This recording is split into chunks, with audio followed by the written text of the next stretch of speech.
सर्दियों की एक सुबह थी। सूरज की किरणें मुश्किल से कोहरे को चीरती हुई जमीन तक पहुंच रही थी।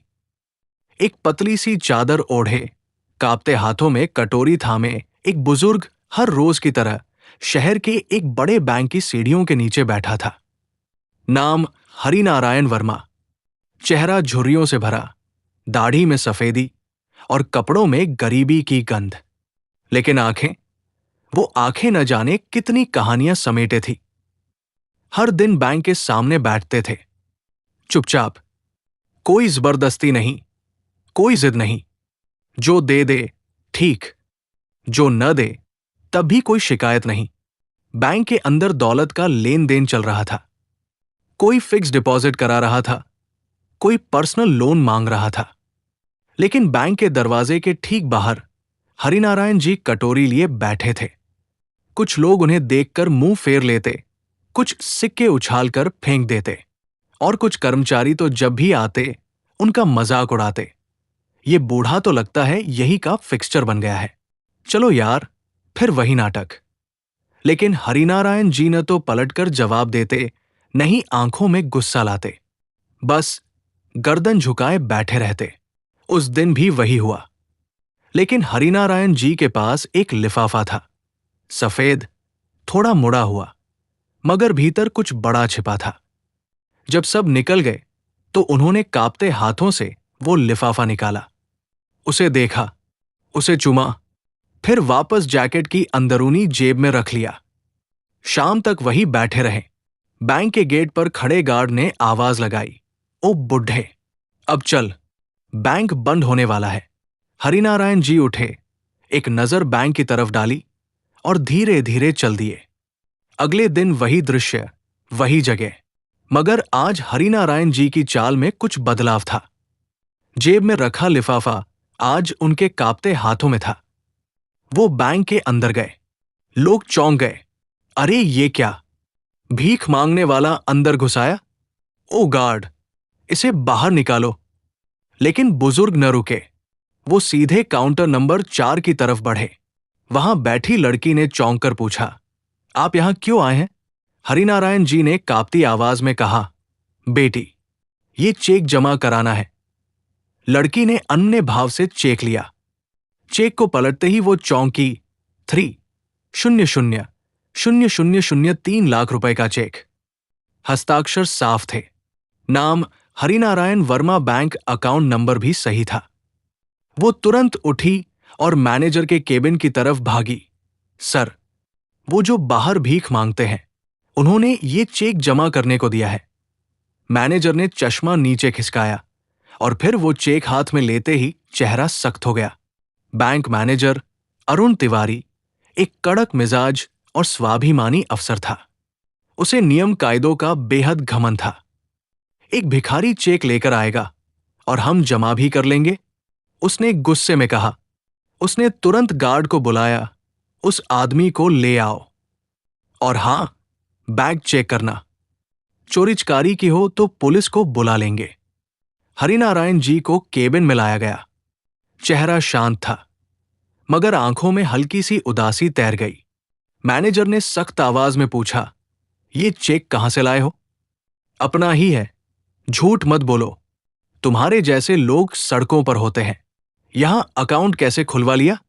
हरिनारायण जी ने बस एक पंक्ति में जवाब दिया, जब ये बैंक बना था तब मैं भी था।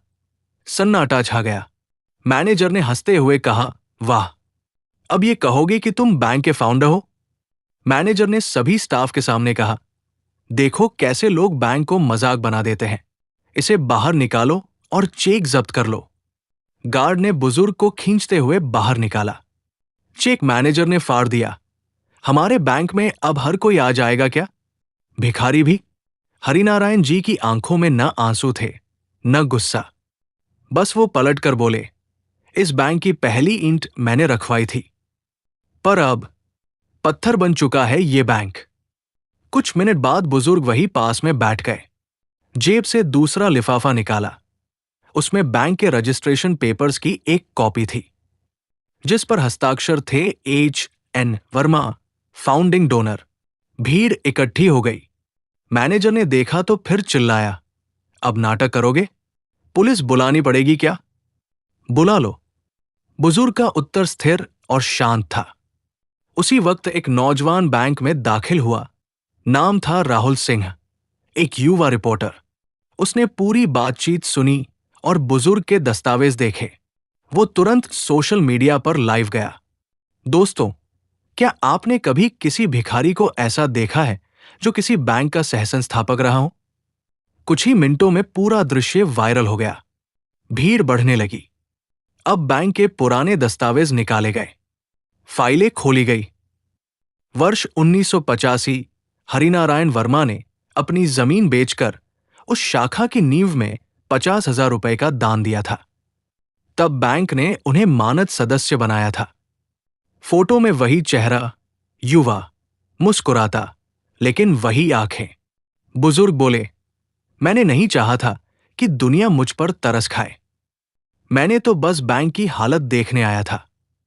सोचता था अब भी वही अपनापन मिलेगा, लेकिन अब पहचान ही न रही। स्टाफ चुप। हरिनारायण जी कभी एक शिक्षक थे। ईमानदारी से कमाई करते थे। जब बैंक बना रहा था तब उन्होंने जमीन बेच दी ताकि बैंक गांव तक पहुंचे। लेकिन बाद में बेटा उनकी संपत्ति हथिया गया, घर से निकाल दिया, और तब से वो भटकते रहे। बैंक की नींव थी, मगर छत कभी न मिली। बेटे ने जब आखिरी बार पूछा था, क्या रखा है आपके उस पुराने नाम में? तो हरिनारायण जी ने कहा था, नाम नहीं, इज्जत रखी है। फिर एक दिन बेटे ने उन्हें घर से निकाल दिया। हरिनारायण जी बोले, मैंने भीख नहीं मांगी थी बेटी। मैं तो हर दिन देखता था कि जिस बैंक के लिए मैंने जीवन दांव पर लगाया वो कैसे चल रहा है। पर अब लगता है वो बैंक अब मेरा नहीं रहा। बैंक हेडक्वार्टर तक बात पहुंची। चेयरमैन ने हरिनारायण जी को तुरंत बुलाया। पूरे हेड ऑफिस में उनके नाम की चर्चा हो गई। उन्हें फाउंडिंग लेजेंड की उपाधि दी गई। बैंक ने उन्हें आजीवन सम्मानित सदस्य घोषित किया। अरुण तिवारी अब चुप था, सिर झुका हुआ। उसने हाथ जोड़कर माफी मांगी। हरिनारायण जी बोले, शब्दों से ज्यादा व्यवहार बोलता है। मैं माफ करता हूं, लेकिन याद रखना, भेष पर मत जाना। कहानी समझो। पूरा बैंक स्टाफ लाइन में खड़ा था। हर कर्मचारी ने उनके पैर छूकर क्षमा मांगी।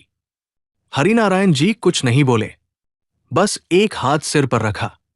फिर मुस्कुराकर बोले, मैं अब भी बाहर बैठूंगा, लेकिन अब कोई चिल्लाएगा नहीं। इसी ही स्टोरी सुनने के लिए चैनल सब्सक्राइब करें।